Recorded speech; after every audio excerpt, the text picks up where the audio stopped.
જય ભારત. મને આ અવસર મળેલો કે ભંડારીયા ગામ વતી મારું સન્માન કરવામાં આવેલું, મારા વડીલોનું સન્માન કરવામાં આવેલું. પણ ખરેખર રીતે જોવો તો દેશની સેવા કરવા મળે છે મને એ જ મારું સૌથી મોટું સૌભાગ્ય. જય હો જય હો.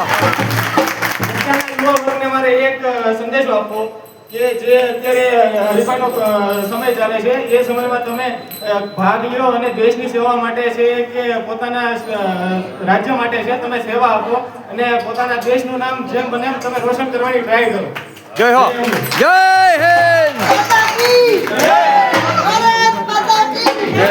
વંદે વંદે વંદે. નાનો પણ રહીનો જાણો, આ થોડામાં ઘણું કીધું મને ને તમને. આવો કાર્યક્રમનો દોર આગળ વધારીએ.